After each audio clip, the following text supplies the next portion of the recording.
अपने धीरे कदमों से आगे बढ़ते हुए सरदार पटेल अमर रहे।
फिर भी दिल है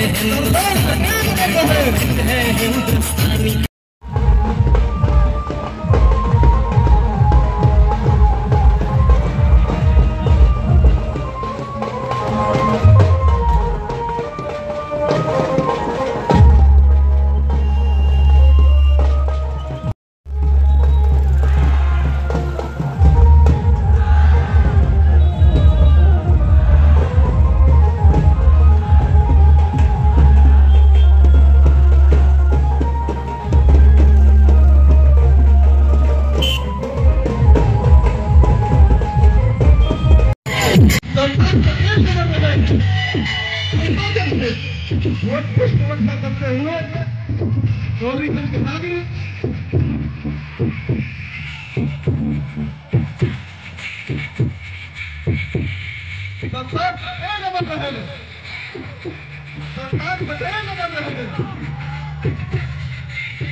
क्या संदेश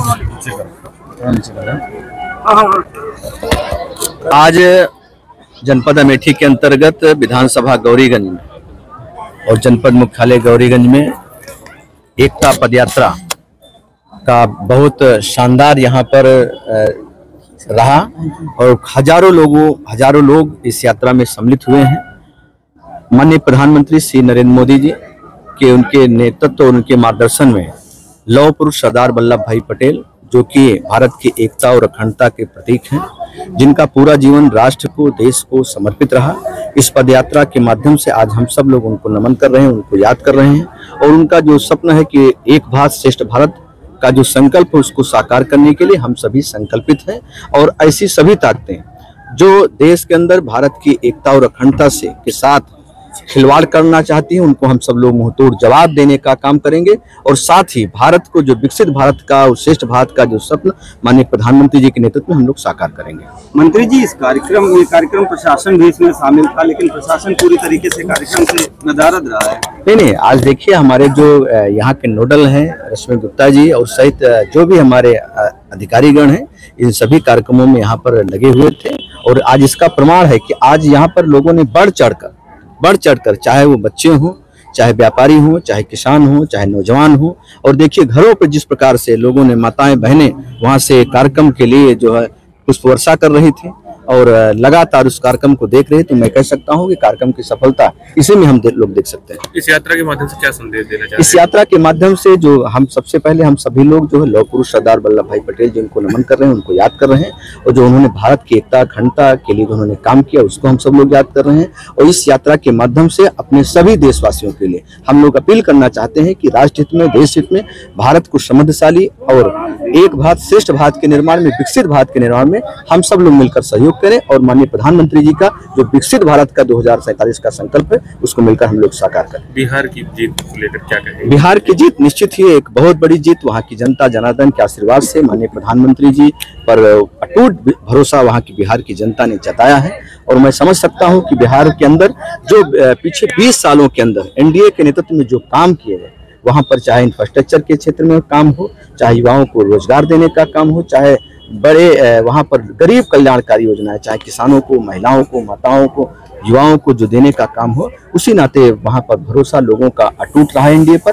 और एनडीए का जिस तरीके से बड़ा एक मैंडेट मिला, अपने आप में अद्भुत है। हम सभी मिलकर बिहार के विकास के लिए माननीय प्रधानमंत्री जी के नेतृत्व में फिर से काम करेंगे, आगे बढ़ाएंगे। करंट आया है, बिहार की जीत का माहौल बदला है। निश्चित ही आप देख सकते हैं, क्योंकि यहाँ के जो एक विपक्ष के नेता वहाँ पर जाके जो बड़ी बड़ी बातें किया करते थे और कहते थे कि हम बिहार में भी बदलाव लाएंगे, उसके बाद यूपी में लेके आएंगे, उनका सपना चकनाचूर हुआ है।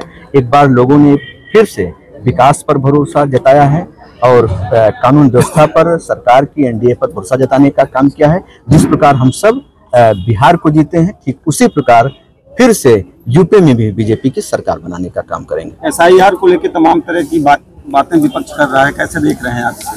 देखिए, एसआईआर एक तो बहुत महत्वपूर्ण है और चुनाव आयोग द्वारा जो लगातार पूरे 12 राज्यों में इसको लागू करने का काम चल रहा है, ये अपने आप में बहुत अच्छा है। मैं सभी से अपील करता हूं कि एसआईआर के माध्यम से आप सब लोग जुड़ें और जो बीएलओ जो आपके घरों तक फॉर्म लेकर पहुंच रहे हैं, उनको फॉर्म भर के उसको जमा कराने का काम करें।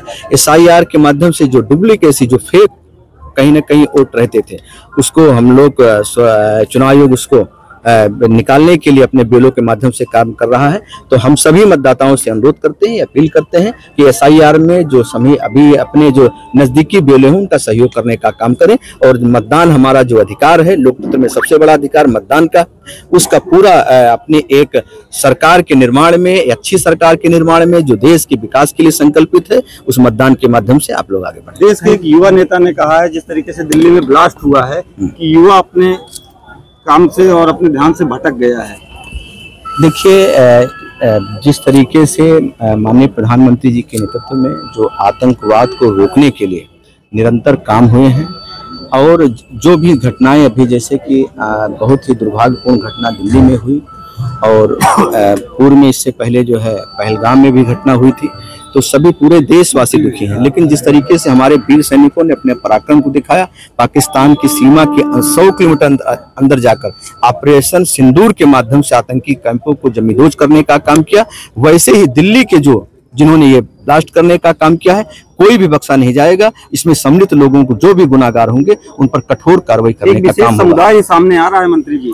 देखिए, आप जिस तरीके से लोग लगातार ये लोगों को गुमराह करने की कोशिश कर रहे हैं, लेकिन मैं कह सकता हूं कि जो आने वाले समय में ऐसे सभी ताकतों को हम लोग निस्तनाबूद करने का काम करेंगे। Thank you.